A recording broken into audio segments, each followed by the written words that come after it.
నమస్తే, welcome to KK news. నేను శ్రీదేవి. ఆంధ్రప్రదేశ్ రాష్ట్రంలో ఇప్పుడు వైసీపీ ఎక్కడా కనిపించడం లేదు. ఏదో ఆ పార్టీకి అనుకూలంగా ఉండే మీడియాలో వార్తలు, ప్రకటనల్లోనే తప్ప రాష్ట్రంలో ఎక్కడా ఆ పార్టీ నేతలు కనిపించడం లేదు. ఇటీవల ఎన్నికల్లో ఘోర పరాజయం తర్వాత ఆ పార్టీ క్రమంగా కనుమరుగవుతోందా అన్న అనుమానాలు రాజకీయ పరిశీలకుల్లో వ్యక్తమవుతున్నాయి. ఎందుకంటే ఎన్నికల తరువాత మీడియా ముందుకు వచ్చిన నేతలు కూడా ఇప్పుడు ఎక్కడా కనిపించడం లేదు, వినిపించడం లేదు. ఆఖరికి ఆ పార్టీ అధినేత జగన్ కూడా ఆర్భాటంగా ప్రకటించిన ప్రజా దర్బార్ను సైతం రద్దు చేసుకుని ప్రత్యేక విమానంలో బెంగళూరుకు చెక్కేశారు. ఆయన రాష్ట్రానికి వచ్చేది ఎప్పుడు అన్న విషయంలో కూడా క్లారిటీ లేదు. అయితే ఇక వైసీపీ అధికారంలో ఉన్నంతకాలం ప్రత్యర్థులపై, తెలుగుదేశం నేతలపై బూతులతో విరుచుకుపడిన నాయకులు ఎవరి గొంతులు ఇప్పుడు వినిపించడం లేదు. ఇప్పటికే చాలా మంది రాష్ట్రం దాటేశారా అన్న సమాచారం ఉంది. ఇక రాష్ట్రంలో ఉన్న నేతలు కూడా ఎవరికి కనిపించకుండా, వినిపించకుండా దాదాపు అజ్ఞాతవాసం చేస్తున్నారు. ఇక ఆంధ్రప్రదేశ్ ముఖ్యమంత్రి నారా చంద్రబాబు నాయుడు వైసీపీ హయాంలో వివిధ రంగాల్లో జరిగిన విధ్వంసంపై ఇప్పటి వరకు 4 శ్వేతపత్రాలు విడుదల చేశారు.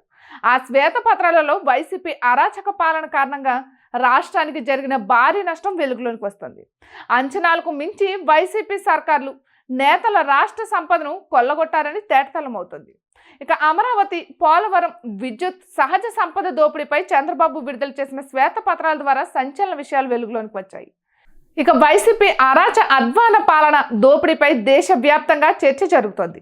అయినా చంద్రబాబు శ్వేతపత్రాలలో వెల్లడించిన అంశాలను, జగన్ పలానా వైఫల్యం, అరాచకత్వం, అక్రమాలపై చేసిన ఆరోపణలను ఖండించడానికి వైసీపీ అధినేత సహా ఏ నాయకుడు ముందుకు రావడం లేదు. బొత్స సత్యనారాయణ అప్పుడప్పుడు మీడియా ముందుకు వచ్చిన ఆయన మాట్లాడే మాటలు, చేసే వ్యాఖ్యలు వైసీపీని మరింతగా ఇబ్బందుల్లోకి నెట్టేవిగానే ఉంటాయి. ఆయన చూపులు కాంగ్రెస్ వైపు మళ్ళినట్టుగా పార్టీ వర్గాల్లోనే గట్టిగా వినిపిస్తోంది. ఇక ధర్మాన ప్రసాదరావు, పెద్దిరెడ్డి రామచంద్రారెడ్డి, బుగ్గన రాజేంద్రనాథ్ ఇలా పార్టీలోని సీనియర్లు ఎవరు కూడా నోరు విప్పి మాట్లాడడం లేదు. అసలు పార్టీలో కొనసాగుతారో లేదో తెలియడం లేదు. పలువురు వైసీపీ సీనియర్లు కాషాయ కండువా కప్పుకోవడానికి తహతహలాడుతున్నట్లు రాజకీయ వర్గాల్లో గట్టిగా వినిపిస్తోంది. అసలు పార్టీ సీనియర్ నేతలలో చాలా మంది ఇప్పటికే రాష్ట్రం దాటేశారని వైసీపీ శ్రేణులు చెబుతున్నాయి. వారెవరూ ఇప్పట్లో రాష్ట్రానికి వచ్చే అవకాశాలు కనిపించడం లేదని అంటున్నాయి. ఇక స్వయంగా పార్టీ అధ్యక్షుడే తాడేపల్లి ప్యాలెస్ నుంచి బిచారా ఎత్తేసి ప్రత్యేక విమానంలో బెంగళూరుకి పాలయానం చిత్తగించారు. ఇక వైసీపీ నేతల పరారో లెక్క అని తెలుగుదేశం శ్రేణులు ఎద్దేవా చేస్తున్నాయి. మొత్తంగా ఆంధ్రప్రదేశ్లో మొత్తం వైసీపీ అజ్ఞాతంలోకి వెళ్ళిపోయిందా అన్నట్లుగా పరిస్థితులున్నాయి. ఇటువంటి మరెన్నో వీడియోస్ కోసం కేకే న్యూస్ తెలుగు ఛానల్ని సబ్స్క్రైబ్ చేసుకోండి.